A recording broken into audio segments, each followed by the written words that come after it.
Okay, so our next speaker this afternoon is someone who's basically got, a lot to say about something that businesses really need to get a grip of, and most businesses have, and that is their website, of course. He's a multi-award-winning businessman. He was nominated for Entrepreneur of the Year award at the NatWest Awards. I actually don't know whether he won it or not. Did you win it, Ross? He's going to win that in November. And it's great because his office is literally round the corner, so I've got to thank him for letting me park in his car park. Now, what I love about Ross and his team is that they're very good at that whole kind of conversation marketing thing that I was talking about earlier, and you've actually seen a couple of the other speakers mention as well. And certainly some of the websites that he's done, it's all about that journey tracking and stuff like that. And he's going to show you lots of things today, which I know you're going to really get some benefit out of. And he's going to look at, what the future of websites hold, and I can't wait for you to hear. It's going to be some real knowledge bombs in this one. So please give a warm welcome to Ross Davies.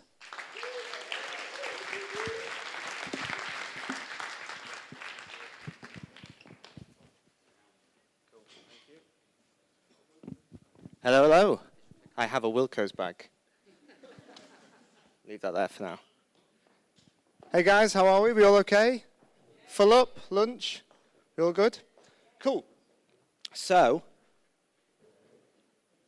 first thing I'm just going to apologize is when I first put this title together, I thought it sounded really clever, but it does sound a bit marketing bullshittery. So, apologies on that, but yeah, the future of web, the rise of disparate information is essentially what I'm going to be talking about.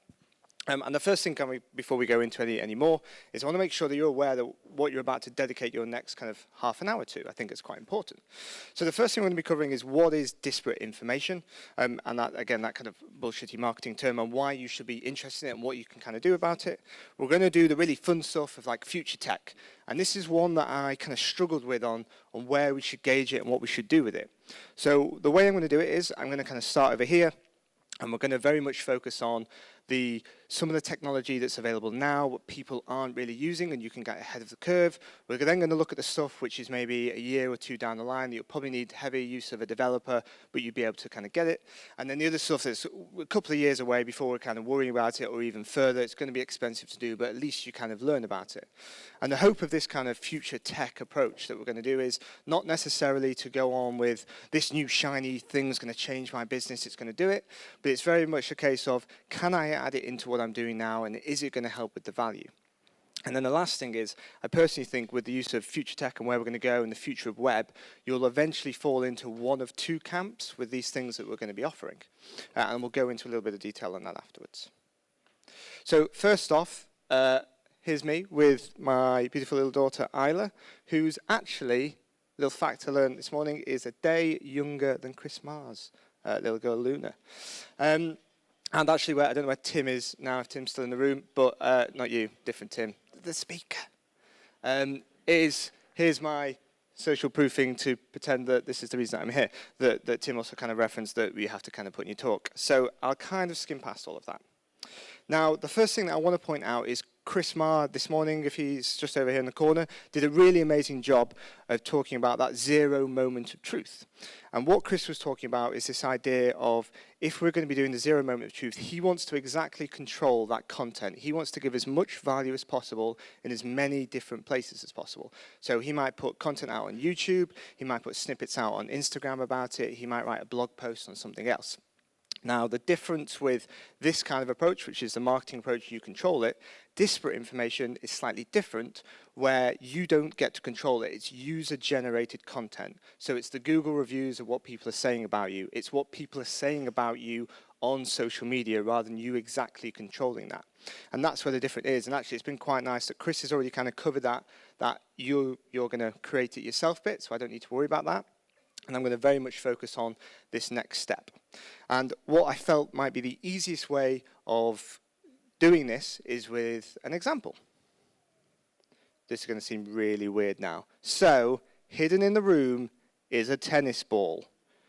Okay? If you have that tennis ball, you're going to join me on stage. Okay? You have to be willing to have the piss taken out of you. So if you don't want that, probably just pass it to someone else on stage or someone else on your table. So strapped underneath someone's chair in the room is a tennis ball. So have a hunt. I've had to like proper strap it in with gaffer tape. And come join me. If you don't want to join me, just pass it to someone else on the table. I don't mind if you don't want to join me. But we could do with someone up here. This was me attempting to drum roll. Anyone? Anyone?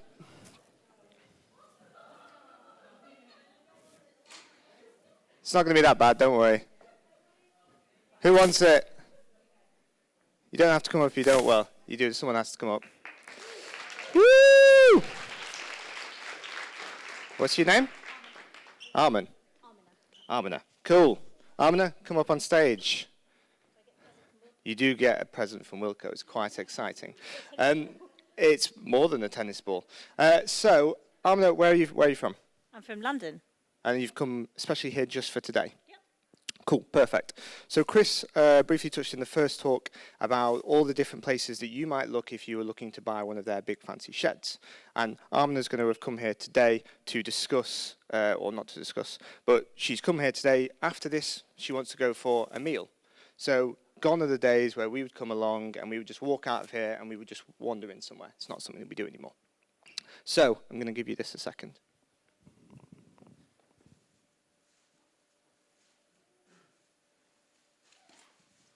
Got a bib for you to put on. Oh, good. I need one.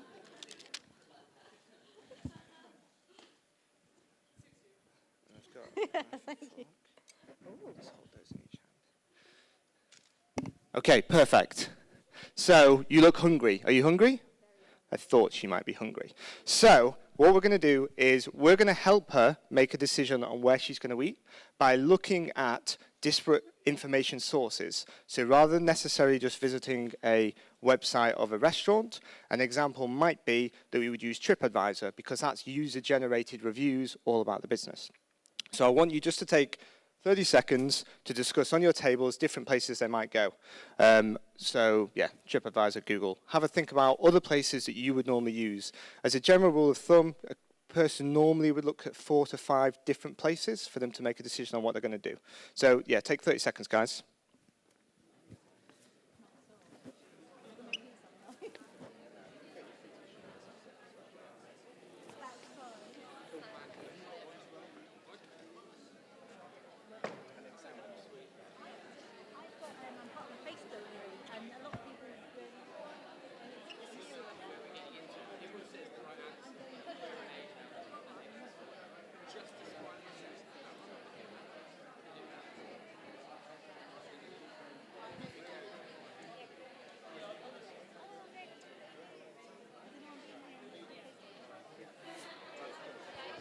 Okay, 3, 2, 1. Silence. Silence. Cool, thank you. So just before we go around the room, because I'm going to get you to just kind of put your hands up, you actually have quite a good one. So one that I have is that I'm part of a Facebook group for the local area. Well, actually, no, if it's a group of mums, I think. And whenever somebody's going on holiday or they're going to a different city or even in their current city, they always go and ask that group, does anyone been to a good restaurant in this area, or when we go on holiday in Tenerife, in Turkey, wherever, or local, can anyone make any recommendations? And that's one way that people find better places to eat. Perfect. So the reason that was important and the reason that is different to what we were discussing this morning with Chris is obviously we can't necessarily control that content. So we need to make sure that we're delivering an experience or a service or a product that makes them automatically want to talk about what you're doing. So I'm just going to quickly show of hands if someone's got ones that they can kind of yell out for us. Have we got a mic that can go around? If not, you'll just have to yell loudly. But ones that came around, Anthony? Go Dine, yeah, so a restaurant booking service actually based in Nottingham. And they were really good, so you can go to there and there's gamification on there. But you, obviously, as the owner, you can't really control what they're saying about you. Any others, guys? Facebook, yeah. So, and that's an interesting one. So it's not a case of necessarily just going to their Facebook channel and looking at what they're saying, because that's different. What we're talking about is you might visit there and you might look at what the Facebook reviews are, or you might look for a hashtag and see what they're being said about them, or you might look in that way. So that's where the difference of disparate information is. One more. Oh, what was that? Google, yeah, there's another one, yeah, the obvious one. And that will lead into an example that I'm going to use in a minute. So if I can just get a round of applause. We've found somewhere for you to eat. You can take the bib and shove that down there. Sorry to make you wear a bib. That was my attempt at you just all eaten and we'll get you moving around. So we're okay. So yeah, as we've run through, we've got Google, TripAdvisor, GoDine, there's Google reviews as well, which we would see as slightly different, social media profiles and their tags, and there's all these different parts that kind of pull into it. Now, a really important example that I do want to run through is actually something that happened for a client not too long ago. Now, just before we launch a website, what we will always do is we will always kind of check just their public profile, so how they're appearing to other people, just before it goes live. So if there's anything we need to fix, we can get that fixed. And we had this new shiny site that was just about to go live to people, and they had one Google review. And that one Google review was from an ex-employee who was complaining about how they'd been fired, and then for some reason gave 2 stars rather than 1 star, so it can't have been that bad. But they only had 1 review on there. Now, if you were looking for their particular service and you happened to come across them, if the only thing that you said before you even landed on the site, before you decided to visit any of their content, is you saw a 2-star review, you probably wouldn't click on that. And that's what the worry with this disparate information is we can kind of turn a blind eye to it, we can ignore it, and we can just think, oh, it doesn't matter, I'm not going to do the Facebook, I'm not going to do social media, I'm not going to do any of that. And you can miss out on all these potential opportunities that you're missing because people are talking about you and you're not joining in with the conversation. So that's kind of the first thing I want to touch on. So we're going to kind of skip ahead now, and we're going to start looking at kind of the future of web and technology and where we're going to go. And as I said at the start, we're going to go through these kind of 3 steps. So the stuff that you could potentially do now with a little bit of work, with a little bit of software. The stuff that's in the middle that's a couple of years away that you'll need some heavy development use on. And then further down the line of where we can go and where we can push it to. I also mentioned at the start of this that I think web is going to fall into 2 different categories as it kind of develops.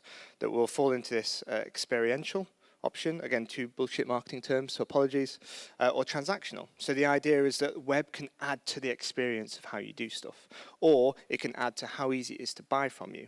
So we've got Vicky in the room, front table here. Her big thing is, all about the experience and what it's like to buy from you and all those different elements. And I think that doesn't have to just be a touch point that happens when you're there in person. It can start to happen more and more through web.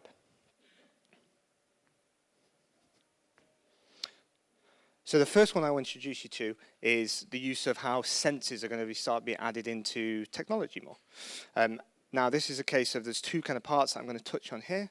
The first one is I don't know if there's anyone who kind of works with interior design companies, but there's a whole kind of step process on color theory. So a bold use of a color in one place will give you a particular feel. The other part of sensors that are going to come into technology more and more is the use of sound. So the idea is that sounds can trigger memories. So if you visited a particular site, then it might trigger something that would make you feel a certain way. And therefore, if it's adding to the experience, you're more likely to purchase from them. Now, I don't want you to take this as a basis of you're going to add like loud noises and weird things to the site. I think that's what the worry is it will become. I think instead it will be far more subtle, it will be far more relaxed with it. And the example that I'm actually going to show you today is for a perfume company, a scent company. They sell candles, perfumes, and different pieces. And what you'll see in the example is they've used bold red color to give that sense of feel of something, but it's also got like the sound of a roaring fire. Now the idea is you're buying something from them which is a scent which you probably you won't have smelt before. But through the use of adding extra senses into this, you get an indication of what that smell is going to be.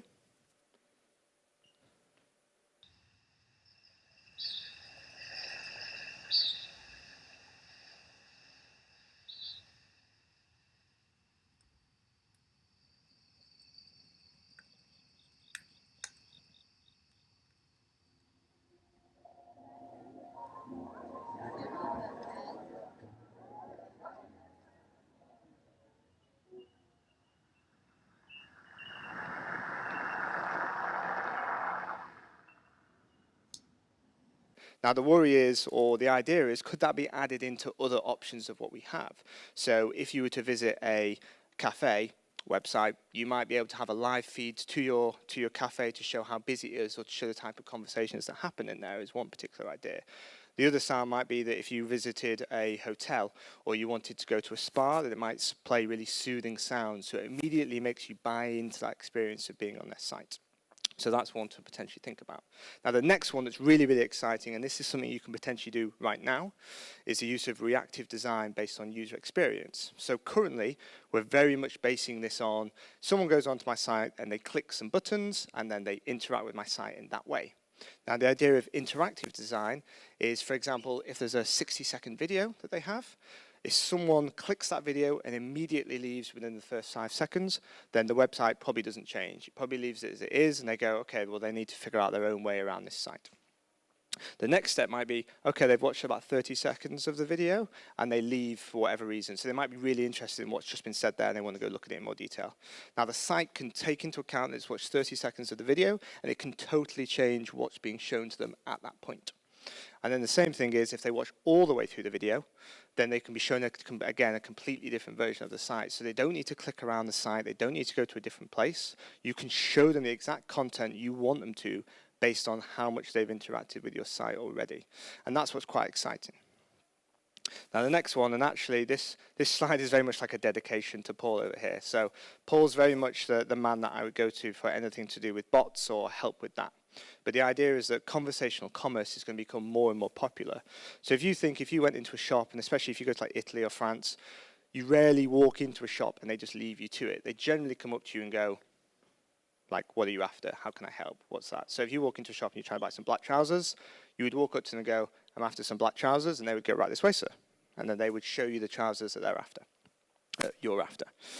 And it's the same thing with conversational commerce. So you don't really need to land on the site and look around it if you don't want. You could have a conversation with a bot that would feel humanized, and it would lead you through kind of their buying process and probably find out information from you so they can better sell to you in the future. So again, I've got an example here that I'm just going to very quickly show you, which is a super rough kind of thing, and this uses LandBot. So hi, Marketing Live gang. Just after lunch, let's discuss food. And then here's the menu. What do you want to learn about the food? It doesn't click that, I'm sorry. Yeah, and then, to be honest, it just gave me a template of ketchup, mustard, and mayo, so I just kind of had to make that work, which is why it randomly says that. So we click mayonnaise, and then it just randomly says you get that for free, which obviously you would. But the example is that it can show you can add GIFs in, you can add personality in, and it pushes you to want to share it. So there's no reason, for example, that if you were a plumber, that you might have something like this on your site, and you might type in, what's the problem you're having, and it might say, I've got a radiator leak, I've got a boiler problem, I've got this, and then it can say, okay, great, what location are you in? These are the locations that we cover. So you can start to see all of a sudden this would feel very, very different than going to a standard website where you get a standard service where you'd have to ring them and go through the whole rigmarole and try and get a quote off them. You can imagine if it was done in this way instead, it would be far more exciting for you to work with and would be very different to your competitors and probably more likely to get that sale all the way through. The next one is FaceTime. So I don't know if anyone's got an Amazon Fire product. Hands up if anyone does. Cool, their marketing didn't go well, it's about 4 people. But one of the big things they did when they first launched was this kind of help desk, so an emergency button. So as soon as you landed, if you had any issues, you could hit this Mayday button, it was called, and then someone popped up and it was a visual person that you could see. So I would imagine most people in the room, hands up if you've used live chat or have live chat on your site. Cool, most people. So just for people who are unsure what that is, live chat is something that you can have in the bottom of your screen. You can click, and the company at the other end has their own software, and they can talk to you in real time, but it's very much text-based. So the idea is that this kind of FaceTime is going to be built in, and it's going to be far more popular that you'll be able to interact with someone there and then and have that discussion with them. Now, this is already becoming quite prevalent that, for example, you can book in with your GP through this system. You can have a conversation with them through that way. But what's going to happen more and more is this becoming open source software that we can all start to use, we can all tie in with. Now, Amazon actually dropped this service last year, and that's because it was never really about the customer service for them. It was always about making the Amazon Fire as popular as possible. So they saw it as a marketing opportunity. So because they got a certain percentage of the market, they decided to cut it. But for our smaller businesses, where we can be the person, Chris spoke about how you can have this value, you can be giving that, and you have those YouTube channel. Imagine if you had a quick question, and instead of having to go through a live chat process or an email or social media, you could click a button and the owner of the business popped up. You're going to far more likely react with that company. VR, again, I'm not going to actually focus on this as much as I had. We've had a lot of people before me who have already discussed the benefits of VR and AR and where that can come in and what we can do with it. The example that I was going to kind of talk about is you can imagine you could go stay at a hotel and you could actually visually step into one of the rooms and look around it and get a feel of an idea of how you're going to do it. But I'm not going to focus on that one too much now. So these are a couple of things of, how do we introduce these into it? And again, these were all kind of based on this first camp that I've been speaking about. So how could you introduce sound? Would you want to introduce sound? Is it actually worth doing? There's all these different elements to it. So the hope is that it's not a case of just showing you what they are, it's how we can apply them into our business. And again, these were just some random ideas that me and the team discussed. So wouldn't it be amazing, so rather than having to always go meet your accountant or they come to you and give you all these papers to sign, if you could just speak to them on FaceTime and answer the questions that you wanted there and then. Or holiday venues giving you a sound and a feel of what it was like to stay there, and again with the same idea of that spa. Or, as I've already mentioned previously, if I could get a quote from a plumber using a chatbot rather than having to go through the whole process of them coming out and trying to learn as much as they can. Even if they overquoted me, I'm probably more likely to use them just because it's easier. So the next one we're going to move on to is transactional. So how we can make it much, much easier for a user to buy from us. We've already as well kind of touched on this. Howard did a really good job of talking about where this is going and what's going to happen. So kind of voice search. So the elements that I want to introduce you to is how you can actually take advantage of voice search and use it more. So there's two parts that are going to become more and more prevalent. One of the really obvious ones that we should all be on anyway is called Google My Business. I would imagine, hands up, most people are already using Google My Business. If you're not using Google My Business, it is your local listing place for your business, basically. But the added benefit is they're going to start relying on that more and more heavily as part of voice search. So if you can imagine on voice search, if you went, "Hi Alexa, I need a plumber." Sorry to keep using the plumber as an example. "I need a plumber, can you recommend me one?" And then it would say, "Yep, there's 5 in the area, these are the names of them." So then you could then go along the lines of, okay, which one's got the best reviews, which one's got the most information, which one's got the best case studies, and then Alexa could tell you a little bit about each business, and then it would roll through and you could then book in. So you could then go, okay, yeah, check my diary and book in. So this is obviously way down the line now. We're talking a couple of years before this is going to become prevalent, but there's no reason that someone actually ever has to visit anything that you've done or said because they become lazy enough to just trust that Google will find the correct person for you. The other part that you'll need to take into account to make this work is a website called Schema, so schema.org. Now, schema.org is a way of writing up the code on your website to make it more search engine friendly and to make it more likely to be used for voice search or anything else. And I will show you the logo afterwards for you to have a look at that. The next one is hyper-personalization. So again, lots of bullshit marketing terms in my talk. Does everyone know what Spotify is? Hands up. Spotify. Yeah, oh, great. Most people. Spotify is you pay $9.99 a month and you get essentially unlimited download streams, music downloads even. So what it does and what's really, really clever about Spotify is it will then start to look at what you're listening to and tailor the music. So it'll start to create these playlists based on what you're listening to, which is really, really cool. So you've got lots of all these different things that you might not have heard, but because people with your taste are already listening to it, they might find something that you really, really like. Now that's already here. That's a thing. That's not future. What the exciting part of future and how that's going to happen is they're going to start to create these open source networks that we can all tie into. So if you can imagine, you could join a community of 100, 200, 1,000 different businesses, and you're all sharing your knowledge of what's happening on your website. So let's say, for example, I'm really into basketball. So I go to one particular website and I buy a pair of basketball shoes. I go to a different one, I buy some basketball shorts of a particular make. I then go to a third website that I've never been on before and it knows nothing about me. But because it's in a community, the website changes and it says, okay, we're just going to show Ross basketball clothing. That's all we're going to show him. We're just going to show him basketball shoes, basketball stuff, anything to do with basketball because we know that's a passion of his. And the idea being that if it's more personalized to my taste, I don't have to look around. They're making it even easier for me to buy from them, so I'll just buy from them. Now, there's going to be two ways this is going to work. That they're going to open up these massive hubs where you will just join and you'll be one of thousands of people and you'll all be sharing your data. And that might be scary to people. So the other option of what people are looking at is creating their own kind of miniature community. So you might set one up with just 20 other companies. So for example, Nottingham Business Creative, I might purposely set up one with an SEO company, with a pay-per-click company, with all these different things that don't quite tie with what, not exactly what I do, but they kind of tie in nicely. And we can start to personalize that process for people as they look around for more information from me. Now this is one that is currently available. We're currently doing it at the moment. So it's called dynamic keyword insertion. So this is actually something taken from Google. So if you were to Google a particular term at the moment, you can change the meta information on the website on your search engine listing to basically use some of the words that they've used to type in. Now we're going to take this a step further, and this is a website we're designing at the moment for a hot tubs company called MySpa. And you can't read that, so apologies. So I'm going to read what it says to you. So there is I guess a village or a town not too far from here called West Bridgeford. And West Bridgeford is considered a really nice area, so likely to be sold to. And what this website is going to do is it's going to take into account your location, where it says West Bridgeford. It's also going to search their database to look how many installs they've done in the area, for 100. And the idea is it's going to social proof. So as soon as they land on that website, it's going to be like keeping up with the Joneses.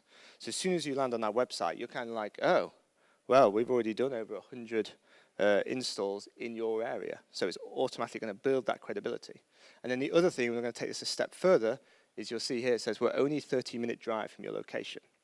So the idea is it will take their IP, and obviously that's not always perfect, but it will give them an indication of how far it is. So the idea is you can go, don't worry, we're not too far, just come visit us, because their big thing is wet testing. That's what it says up here. So they want people to come in. They don't want to just buy them online. They want them to come in, try them out, and wet test them. So the whole idea of adding in these dynamic words and checking all these different things is we're really selling it and personalizing it to that exact user, and that's all going to be based on location and IPs. Now the next one is based on, I've put Bitcoin, but essentially it's cryptocurrency, and this is based on something called blockchain, which I'm actually surprised no one's really spoken about yet. So blockchain is actually a very old technology. It came out in 1997. It was created by a logistics firm, and a really, really simple, dumbed-down version of what blockchain is it's a file, and every time that file is moved or changed in some way, a new chain is created, and that new chain, you can't change it. So every time you change it, it just adds more and more chains. So there's always full transparency over exactly where that file has been and what it's done. And then in 2009, 2007 maybe, Bitcoin was creating the first cryptocurrency. We used this old technology and found a better way of using it. Now the whole point or the whole excitement of cryptocurrencies is it's going to become an international kind of currency. There'll be no reason to, worrying about the pound is down against the dollar or any of that information. Everyone will be sharing one thing. There will be no need for banks. There will be no need for any of that because everything is fully transparent with cryptocurrency. So why don't we get ahead of the curve? Why don't we start looking at offering digital payments? Now, obviously, the huge con of this is it's incredibly volatile. It changes up and down. I don't know if anyone invests in it currently, but you could make £11,000 one day and lose £20,000 the day after, all based on the same cryptocurrency. But it's something to potentially consider. It's becoming more and more popular. More and more people are investing in it. There was an IPO that went live in 2017. They had it open for 2 weeks, and the cryptocurrency raised 220 million in 2 weeks. Now, in theory, there's no way those investors will possibly ever make that money back, but it just shows that the amount of kind of money and hope that's going into it. So it's one potentially to consider. Now, the one I think that we can all take advantage of much more rather than cryptocurrency is using the blockchain technology for tokens. Now, tokens is a really, really exciting one, and it's a way of essentially gamifying every interaction with your brand. So the example that I've got on here is there is one called Sugar. And what Sugar does is it allows you to create a profile where people can log on, they can set up accounts, and they would actually do this through Sweet. So Sweet is the platform, and Sugar is the type of token. And what Sweet and Sugar allow you to do is you might set up an account. So I might set one up all about me. So I'll say, okay, if you interact with me on Facebook, if you like my Facebook comment, I will give you 5 tokens. If you watch my video all the way through, I'll give you 10 tokens. If you watch or if you interact in a different way, I'll give you 15 tokens. But the idea is those tokens can only be used for my products.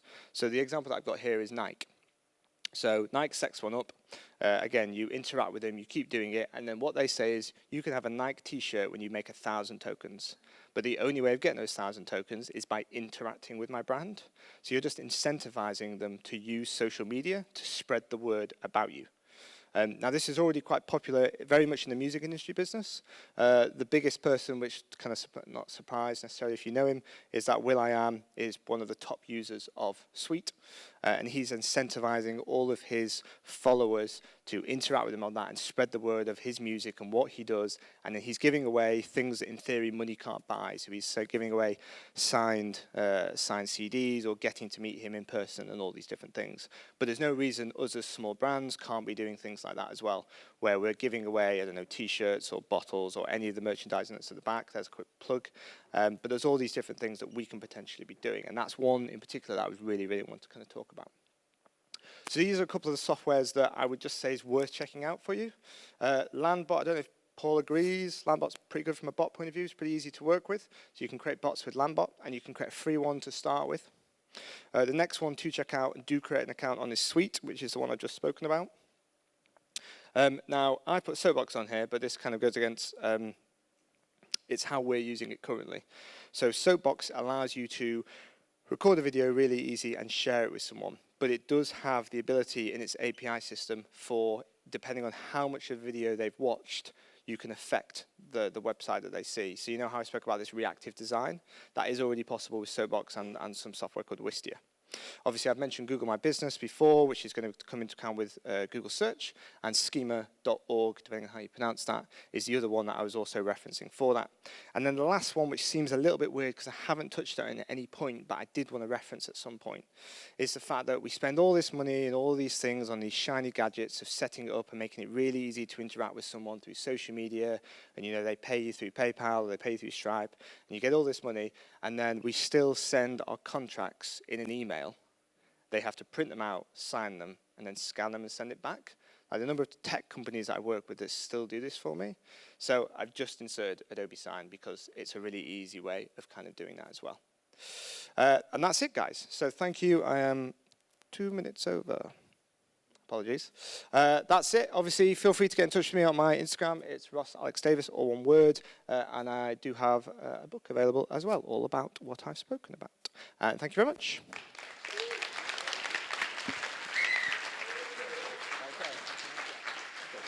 Thank you.